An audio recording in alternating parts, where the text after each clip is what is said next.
निःशुल्क रूप से मिलनी चाहिए। क्योंकि एक बार को आप सोचिए, आखिर उस बच्चे की गलती क्या होती है जो एक गरीब घर में पैदा होता है और उसको बेहतर शिक्षा से वंचित होना पड़ता है। शिक्षा के सामने एक पैसे की दीवार खड़ी है, जो जितनी ऊंची दीवार लांघ सकता है, जो जितना अधिक पैसा शिक्षा पे खर्च कर सकता है, वो उतनी बेहतर शिक्षा पा सकता है। लेकिन अगर एक देश एक है, लोकतांत्रिक देश है, तो शिक्षा भी सबको एक समान रूप से तो मिलनी ही चाहिए।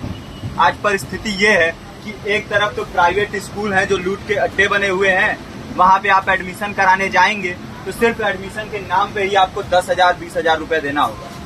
और कमीशन खोरी का ऐसा धंधा है कि कॉपी, किताब, टाई, बेल्ट, ड्रेस, जूता कहाँ से खरीदना है ये आप नहीं तय करेंगे वो प्राइवेट स्कूल वाले।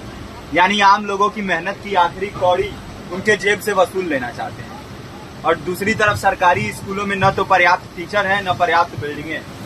2019 का ही ये पुराना आंकड़ा है कि हर 100 में से 52 स्कूलों में या तो एक टीचर है या 2 टीचर हैं। और उन्हीं टीचरों के ऊपर जिम्मेदारी थोप दी जाती है कि जनगणना करो, मतगणना करो, पशुगणना करो, तमाम काम करवाए जाते हैं। और 19 के बाद से तब से कितने टीचर रिटायर हुए होंगे और 18 के बाद से कोई टीचर की वैकेंसी भी नहीं है।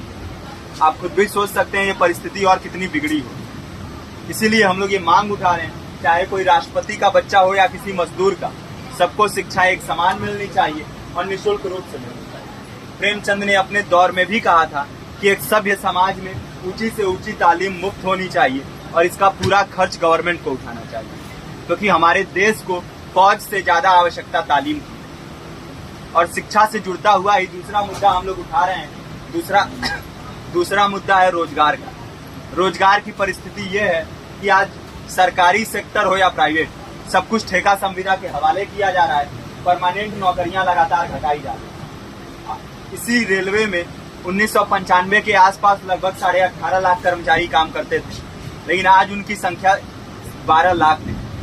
आप खुद भी सोच सकते हैं कितने बड़े पैमाने पे परमानेंट पदों को घटाया जा रहा है। और आज आलम ये है, एक तरफ लाखों पद खाली पड़े हैं, फिर भी कोई वैकेंसी नहीं निकलती। जो वैकेंसियां निकलती हैं उनमें भ्रष्टाचार होता है, पेपर लीक हो जाते हैं। RO, UP police, BPSC, SSC, CGL, ऐसे तमाम पेपर लीक हो चुके हैं, आप लोग भी जानते ही हैं। अभी नीट की धांधली में ये पता चला कि एक एक पेपर 30 लाख से 50-50 लाख रुपए में बेचा गया। हम और आप तो ये पैसा नहीं दे सकते। पूरी की पूरी कारस्तानी सरकार, प्रशासन, शिक्षा माफियाओं की होती है। और भुगतता कौन है? आम घरों के लोग, जो लोग सालों साल तैयारी करते हैं, दिन भर में 10-10 घंटे, 12-12 घंटे पढ़ते हैं। और इतनी कड़ी मेहनत के बाद, सालों साल की मेहनत के बाद उनके हाथ लगती है तो सिर्फ हताशा, निराशा, अवसाद। बहुत से छात्र नौजवान जो इस बेबसी में, इस डिप्रेशन में नहीं जी पाते, आत्महत्या तक के कदम उठा लेते हैं। लेकिन ये देश की विडंबना है कि टीवी चैनल, अखबार, मीडिया, नेता, मंत्रियों के लिए कहीं ये कोई मुद्दा नहीं है। उनके लिए मुद्दे हैं तो जाति, धर्म, रंग, नस्ल, अगड़ा पिछड़ा। आज जब पूरी परिस्थिति इतनी भयावह है तो ये जरूरी है कि लोगों के बीच में जाया जाए, लोगों को संगठित किया जाए और एकजुट किया जाए। क्योंकि आज अगर अपने मुद्दों पर बोलेंगे नहीं तो कल को ये परिस्थिति और बिगड़ेगी। हो सकता है ले देके अपनी जिंदगी तो हम लोग काट ले जाएं, लेकिन आने वाली पीढ़ियों को क्या भविष्य देके जाएंगे, ये भी सोचने वाली बात है। हमारे साथी ने आपको पर्चा दिया है, पर्चा आप तक पहुंच गया है। पर्चे में और भी बातें हैं, इसको पूरा विस्तार से पढ़िए। पर्चे में हमारा नंबर है, संपर्क कीजिए। फेसबुक का, इंस्टाग्राम का लिंक है, आप वहां पे जाएंगे तो आपको पता भी चलते रहेगा कि लगातार किन किन माध्यमों से हम इस अभियान को चला रहे हैं। नुक्कड़ नाटक, संगीत, शिक्षा सहायता मंडल, लाइब्रेरी, तमाम माध्यमों से इस अभियान को चला रहे हैं और कोशिश कर रहे हैं कि बड़े से बड़े पैमाने पर हर जगह पे लोगों को संगठित किया जाए और एकजुट किया जाए।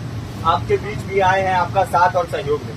साथ इस रूप में कि आप भी हमारे इस कारवां और इस मुहिम से जुड़िए।